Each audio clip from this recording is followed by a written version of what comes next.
Brrr, yes I am. One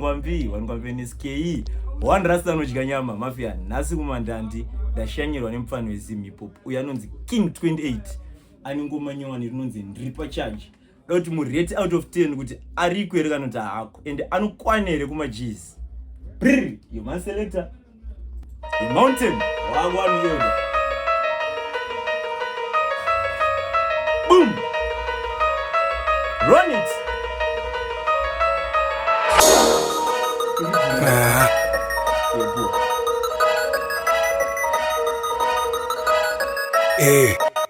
King 27 never charge ndakakula ndrimbe shit go andishada kumibe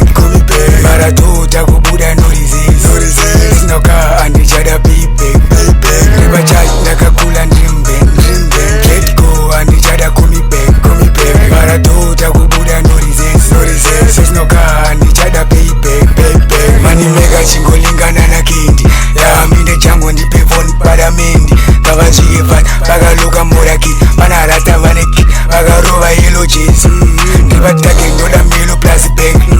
I wanna pull up in a Benz scope ndikalo ndakaiza ndrimche ndina post me emaris ndine show namakadzi chada vanoganda vanoloka makolabs pisa nguva chete bvunza pita narurenyi kana pavadiwa panakazoka vagip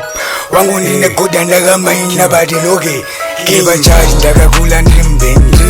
jetco andichada kumibe maratota kubuda norize sinoka andichada pipe kiva charge ndakakula ndrimbe jetco andichada kumibe maratota kubuda norize sinoka andichada pipe ndakachera na Davido na Kaspananas ndakakombwa nesecurity yechoza nemuzanzi tine mari dzinotenga mayusa mapound patipo pana gigi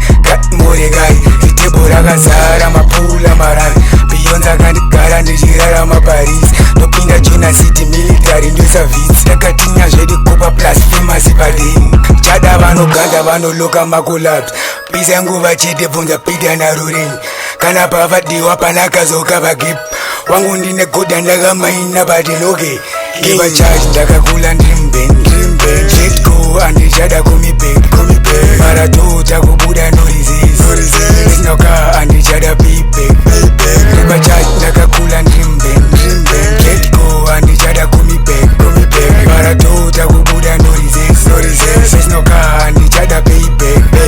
mani mega chingolingana na kindi yaaminde chango ndipe phone paramendi kavachiva vakaluka moraki vanarata vaneki vakarova yellow jeans